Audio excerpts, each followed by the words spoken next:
ಹೃದಯ ಮಿಡಿಯುತ್ತೆ ಅಂತ ವ್ಯಕ್ತಿಯ ಹುಟ್ಟುಹಬ್ಬ ಮಾಡೋದಕ್ಕೆ ನಮಗೆ ಹೆಮ್ಮೆ ಅನಿಸುತ್ತೆ.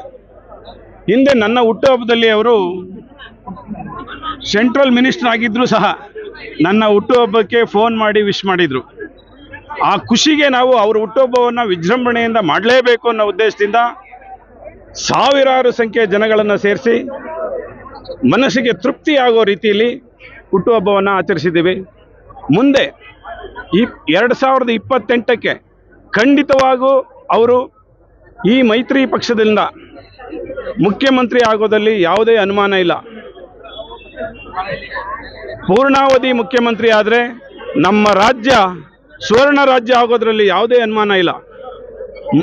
ನಾವು ಯುವಕರಲ್ಲಿ ಕೇಳ್ಕೊಳ್ಳೋದು, ಇಂಥ ಹೃದಯವಂತ ಮುಖ್ಯಮಂತ್ರಿ ಪ್ರಾಂತೀಯ ಪಕ್ಷಕ್ಕೆ ಬೆಂಬಲ ಕೊಟ್ಟು JDS ಪಕ್ಷವನ್ನು ಅಧಿಕಾರ ತೆಗೆಯೋದಕ್ಕೆ ಎಲ್ಲರೂ ಕೈ ಜೋಡಿಸಿ ರಾಜ್ಯದ ಅಭಿವೃದ್ಧಿಗೆ ಶ್ರಮಿಸಿ ಅಂತ ಹೇಳ್ತಾ ಈ ನನ್ನ ಮಾತನ್ನು ಮುಗಿಸ್ತೀನಿ.